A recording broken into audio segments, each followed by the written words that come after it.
What is going on, everybody? Welcome back to the channel. It is finally starting to cool off out here in Arizona, and the summer's coming to an end. That means that the dune season is upon us. As you guys can see, Oche Bell is still sitting on the trailer. I haven't had a whole lot of time to do anything with her, so she's gonna stay that way for a little while. And as you can see in the shop, I'm still kind of packed in. I kind of moved some things around so stuff that runs can be moved out easily. And we're moving on to some sand car prep. So I've been telling you guys for a while now that we're building a twin turbo setup for this car, and I'm building a J motor. And boy, I'll tell you what, guys, with the way supply chain is and things that have been gone on in the last couple of years, it is hard to get parts. Really hard, actually. I waited almost, oh god, it had to have been almost a month for a set of King bearings, which are here finally. I've got everything laid out. I'm starting to put this motor together. I'm putting the rods on the pistons. I'm going to file the rings down, and got the block back from the machine shop. It is bored to perfection, nice and clean. I got the first ring in there that I'm going to start gapping. Everything's cleaned up, and we're going to get this J35 put together and get it back in that car. I think the customer's got a dune trip in a couple of weeks, so we're going to jump on this thing. Oops, shut this music off. We're going to jump on this thing, get this thing put together. You know, in the past I've had other people build my motors for me. I'm a really busy guy. I can't, it's the same thing as transmissions for Honda stuff. I had a Honda shop for God, I don't even remember how many years, 10, 15 years. Been into Hondas my whole life. I can build motors. Unfortunately, I just normally now don't have the time to do it. I'm doing this one as a favor for a special customer that has a brand new car, who's a really good friend of ours. So, and I'm gonna end up going Dune with him quite a bit this year, I think. So we're gonna get this thing put together. I've got the Cometic gaskets, P2R rods, Trom pistons, Trom rings, ARP head studs, everything. I had to wait, I waited 4 weeks for a twin disc clutch with a flywheel, and then I had to take the flywheel back over to the machine shop and have them rebalance the crank and the flywheel together. So we got that done. I've already put the crank and the bearings and everything in the motor. It spins over nice and free. So now we're just doing the pistons and rods. So let's jump into this time lapse and let's get this thing put together.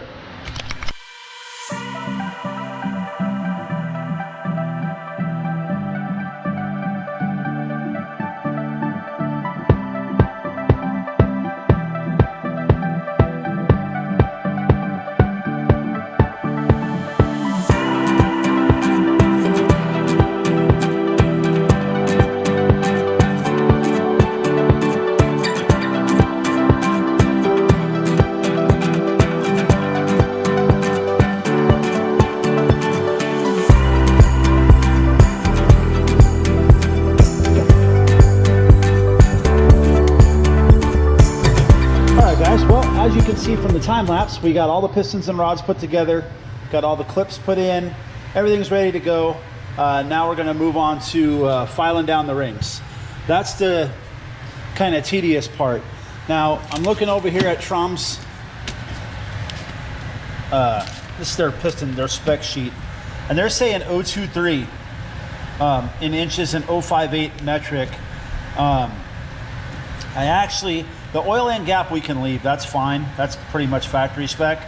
But 023, I think I'm gonna go up to about 025, maybe even 026 on the ring gap, just because we're gonna be stuffing a whole bunch of boost in this motor. So we might wanna open that ring gap up just a little bit more so we don't have an issue with the ring. So what happened here, let me show you on the stock ring. So what happens is, I don't know if you guys know this or not, but when this thing is in the bore and on the piston, it's you know, that's the gap, and whatever the factory gap is. And then what happens is the piston starts to heat up, everything expands, and this ring starts to expand, and it'll actually butt together like that under pressure. And then when you put it under boost pressure, it tends to force this ring upward into the ringland. So it'll do the lower, and then what it does is it ends up breaking the ringland and breaking your pistons. So that's why we like to set the gap a little bit bigger on these turbo motors, That way, you know, we know there's a lot of boost and heat going in there. So that way when the piston does expand, the ring gaps are good. They don't touch each other. They won't butt. You won't have any problems. And yeah, so that's what we're gonna move on to now. The more tedious part, we're gonna get these pistons and rods moved up here to the top of the table. We'll move the rings down. We'll get the filer out. We've already got the top one for number one. Well, actually, yeah. So we'll get it measured. I think, yeah, we're gonna have to cut the crap out of that one. But anyways, we're gonna get it filed down and get all the rings set on here, and we'll get them put into the motor. Guys, unfortunately, the sun's starting to go down. It's getting dark here in the shop, and I'm starting to get some power stuff done, but I still don't have any lights, and I can't really see what I'm doing when I'm filing these rings down. So we're gonna go ahead and call it for today. We'll jump back on the J35 build tomorrow. So you guys stick around and we'll bring you along with us. And we're back. It is the next day. Weather out here has been really great. So far it's cooled off.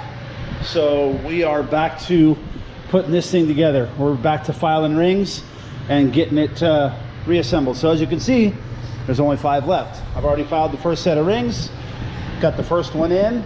And let me tell you something, guys. If you guys are ever building an engine and you need to drop pistons in, these ring compressors from ARP, dude, by no means is this a sponsorship or anything, but these things are next level, dude. You really, they're even flanged. They got a little flange at the bottom. You literally sit them in there and just tap them and they fall right in the cylinders. Long gone are the days of the old ring compressors that kind of, you know, grab around and then you put a ratchet in there to tighten them up, and then you got to pound them in there and you scratch the cylinders. And these things are awesome. So we're going to go ahead and jump into some more time lapse here. We're going to get the rest of these rings filed, get these assembled, get them put in, get them all torqued down to 55 foot-pounds, and keep moving on forward on this assembly. Here we go. What I just did was took the piston, pushed it, put the ring in there, pushed it down, and then I'm going to measure the end gap with a feeler gauge right now. And then we are setting our gap to, that's 19. We're setting it to 24. That should be pretty good for boost. So we're going to go ahead and get our feeler gauge set up. Obviously it's too small, so we're going to pull this ring out, stick it in the filer. We're setting the upper and lowers at 24, and we'll get this thing put together.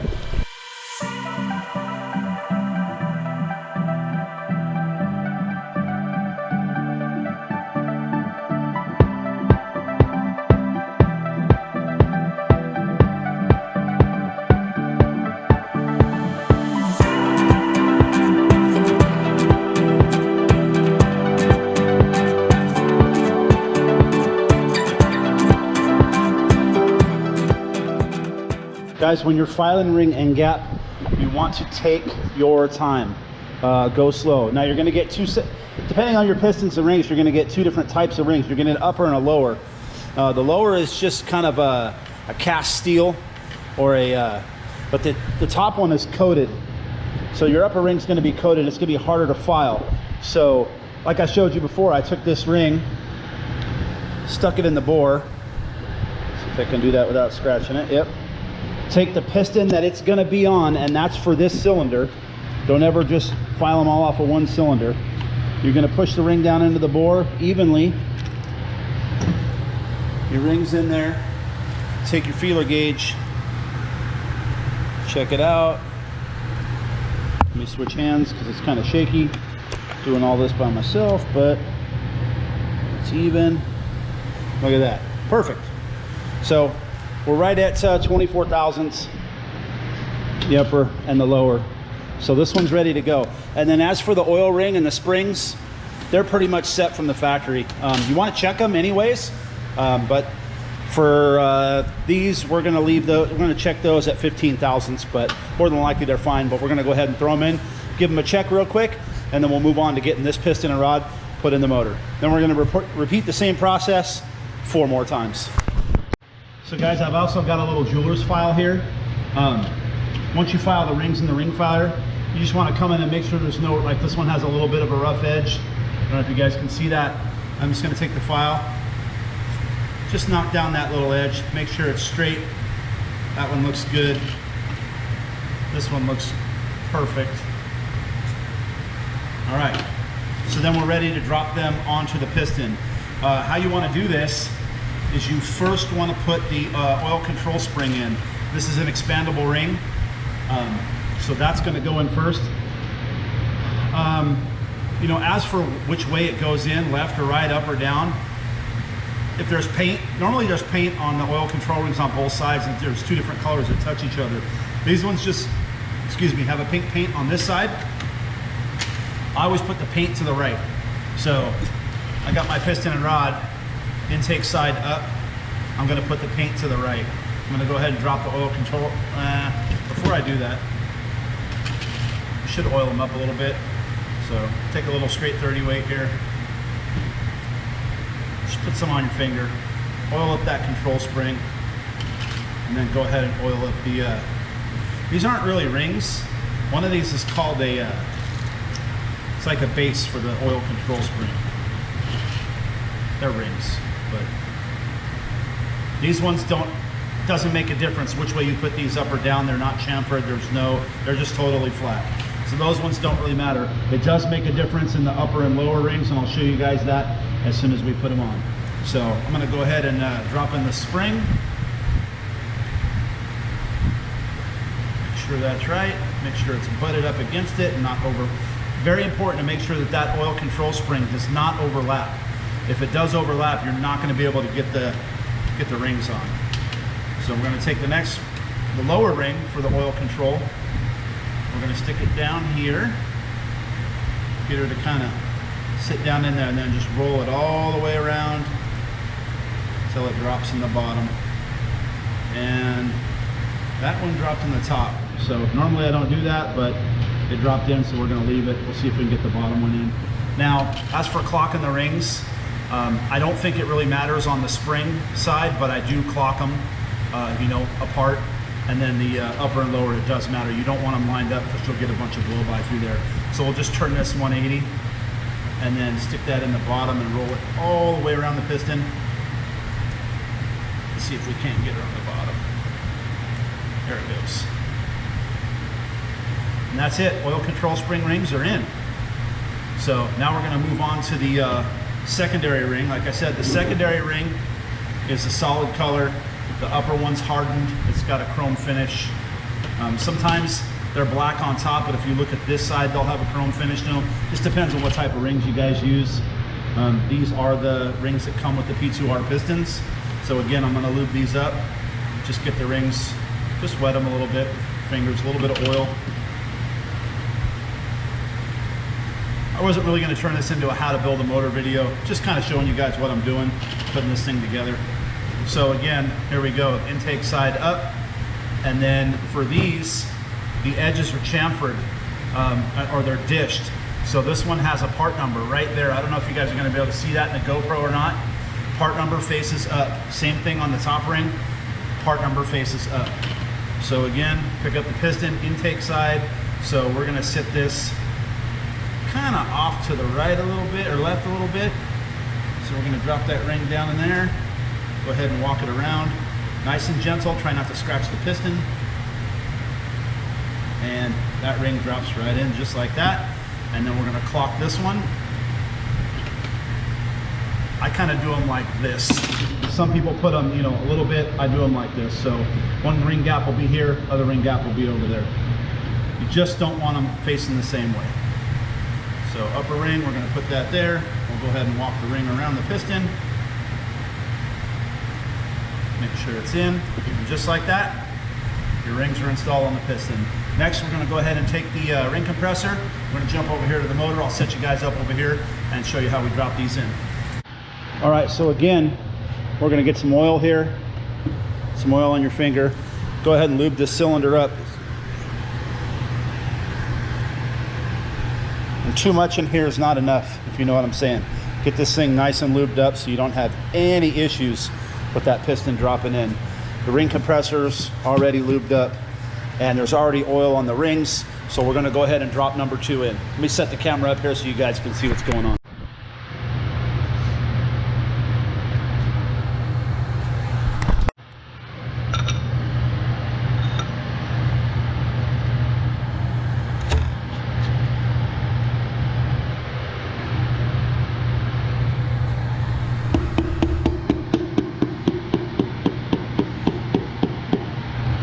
Just like that, guys. Like I said, these things are awesome. They work so good. That just dropped in there like butter. No catching around the lip or anything. So we're gonna go ahead and flip the motor over, lube up the bearings, and get it torqued down to the crank. All right, guys, we got it dropped in, got it torqued down to 50 foot-pounds on the crank. Got the rod bearings installed, and this thing turns over like butter. It's awesome. So we're gonna go ahead and do this 4 more times, get the rest of them installed, and then we can start putting the motor back together.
Just like that, guys.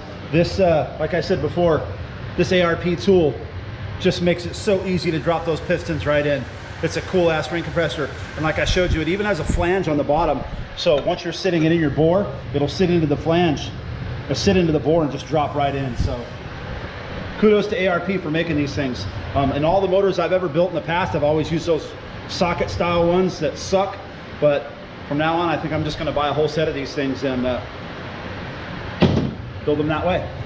All right, well, I got all the head studs in, got the Cometic head gaskets laid down, and we're gonna go ahead and grab the heads, get them set on here, and go through the long excruciating torque sequence on 16 head bolts. So that's gonna be a fun one. My arms are gonna be dead after this, but you know, it is what it is. We're gonna get this thing put together. Well, like I said earlier, I can't wait for the fun part, and that's putting on all of these nice new powder coated parts that we had powder coated for the car that match it. This motor's gonna look freaking killer. So we're gonna go ahead and get the heads on, get them torqued down, and get as much as we can done before the sun goes down. We run out of time.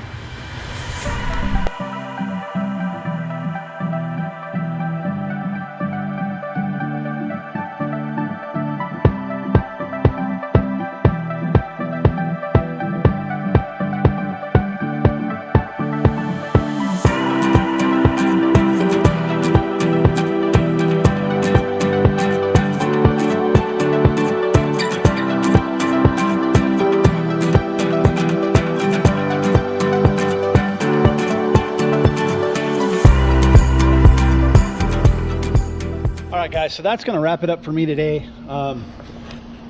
You can see in there I got the heads on, got them torqued down. I'm just running through the valve lash right now, getting ready to put the intakes on and get this thing buttoned up, but running out of light again, and that's just how it goes. So once I get back tomorrow, we'll jump right back on this thing again, and we're going to get this thing finished up and get it in the car. Well, it is the next day, and we got a lot more done on the J35. By the end of today, we should have this thing ready to go. I don't know what this is, but I'm gonna cap that, but we should have this thing ready to go into the car. I got the timing set all hooked back up, and I just ran the valve lash on it. A lot of people have been asking why this side of a J35 is so much dirtier, sorry about the light, guys, than this side. And I'm gonna chalk that up to EGR. So what happens is the EGR port is in this valve cover, so exhaust gas gets ended up under this valve cover, and it stains everything. Doesn't really hurt anything. It's not from not changing your oil, it's not sludge buildup, it's just from EGR. So if it was sludge buildup, both sides would look the same, and this side looks brand new and this side looks all sludged up, and that's just from exhaust gas. We eliminate the EGR when we put them in buggies, so we're not gonna have to worry about that. Like I said, I got the timing set all done. New water pumps in, new timing belt, got the tensioner hooked up. Everything spins freely and easy.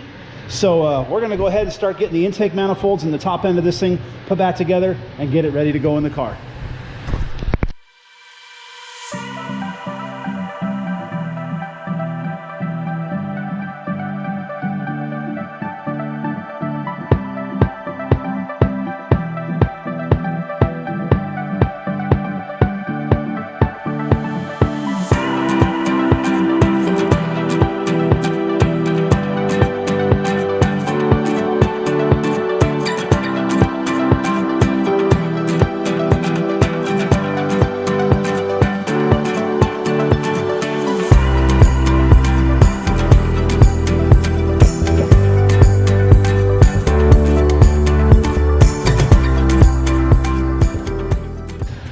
This thing's just about buttoned up.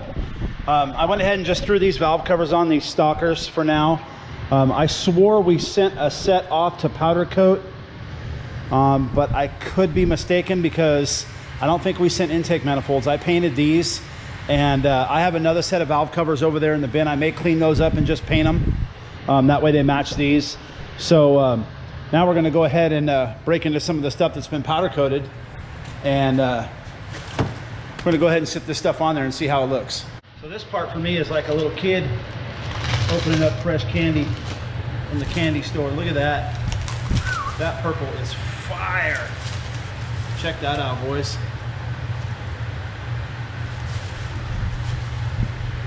So we're gonna sit this bad mama jamma up top here and see how she looks.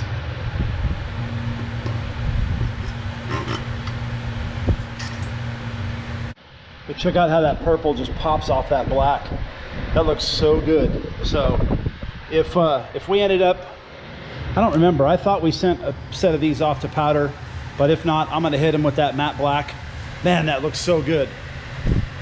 So I'm gonna go ahead and get the end pieces bolted on, make this all one unit, and we'll really get a feel for what it looks like then.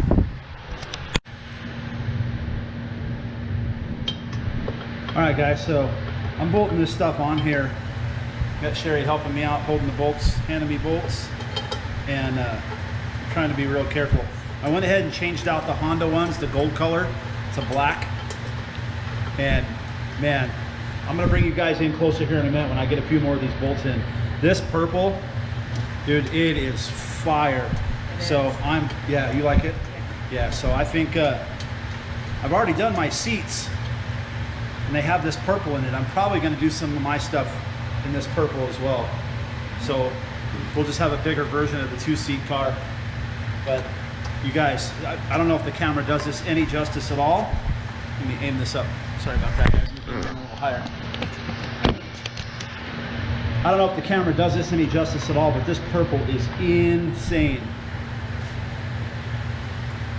So this is actually a new powder coater that we're using.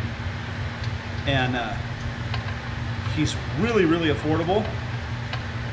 And his work has just been incredible. So far so good with the new powder coater, guys. And well, he's done, I don't know, he's probably done 4 or 5 cars for us now.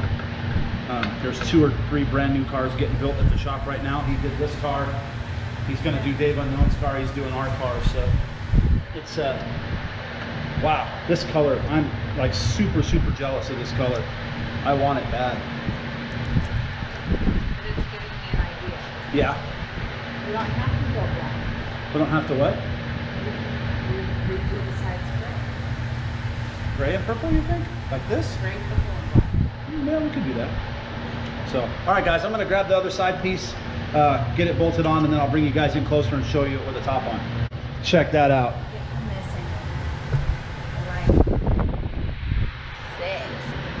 That purple is frickin' fire. And it pops against that black really well. So I talked to Joe, and we thought we sent some valve covers in. I had a spare set at the shop. I'm gonna go over there tomorrow and look and see if they're still there. If they are, that means we didn't send a set in, and I'm gonna go ahead and either paint these ones or paint the other set that I have. And what do you think? Oh, somebody just went swimming, by the way. So what do you think of that purple? I love it. Yeah?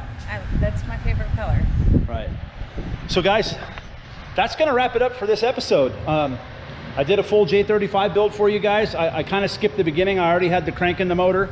We're gonna button up a few more things once this is in the car, but the next video coming up is gonna be us putting this motor in the car and then taking it to the dyno and tuning it.